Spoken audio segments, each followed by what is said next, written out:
25 नवंबर से 20 दिसंबर तक संसद का शीतकालीन सत्र चला। इस दौरान अलग अलग मुद्दों को लेकर लोकसभा और राज्यसभा में जमकर हंगामा हुआ। धक्का मुक्की तक हो गई। बीजेपी के 2 सांसद घायल हो गए। राहुल गांधी पर केस दर्ज हो गया। मगर काम कितना हुआ, ये सबसे बड़ा सवाल है। नमस्कार, आप देख रहे हैं एनडीटीवी इंडिया। मैं हूं आकाश पटेरिया। 18वीं लोकसभा के तीसरे सत्र के दौरान लोकसभा की 20 बैठकें हुई, जो 62 घंटे तक चली। 18वीं लोकसभा के तीसरे सत्र के दौरान उत्पादकता 57.87% रही। सत्र के दौरान लोकसभा में 5 सरकारी विधेयक पेश किए गए और 4 विधेयक पारित किए गए। शून्यकाल के दौरान बेहद जरूरी लोक महत्व के 182 मामले उठाए गए और नियम 377 के अंतर्गत 397 मामले उठाए गए। भारत के संविधान की 75 वर्षों की गौरवशाली यात्रा पर 13 दिसंबर 2024 को चर्चा शुरू हुई और 14 दिसंबर 2024 को समाप्त हुई।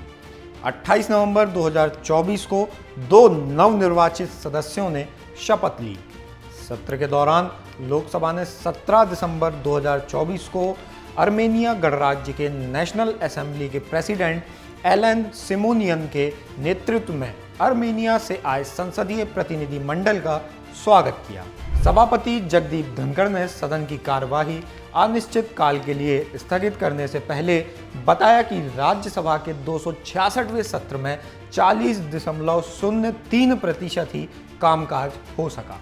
उन्होंने कहा कि सदन में कुल 43.27 घंटे ही प्रभावित कार्यवाही हुई है, जिसमें 2 विधेयक पारित किए गए और भारत चीन संबंधों पर विदेश मंत्री का बयान हुआ।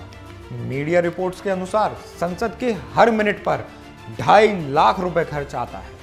मतलब 1 घंटे में करीब 1.5 करोड़ रुपए का खर्चा होता है।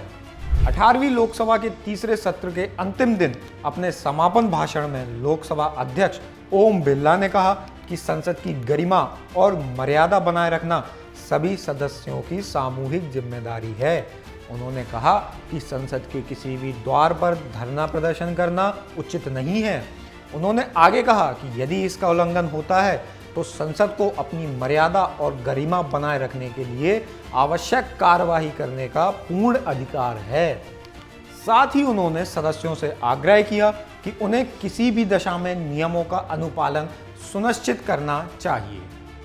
राज्यसभा के सभापति जगदीप धनखड़ ने संसद के उच्च सदन में हंगामे और व्यवधान पर चिंता जताते हुए शुक्रवार को सदस्यों से आह्वान किया कि देश की लोकतांत्रिक विरासत की मांग है कि वे राजनीतिक मतभेदों से ऊपर उठें और संसदीय संवाद की पवित्रता बहाल करें।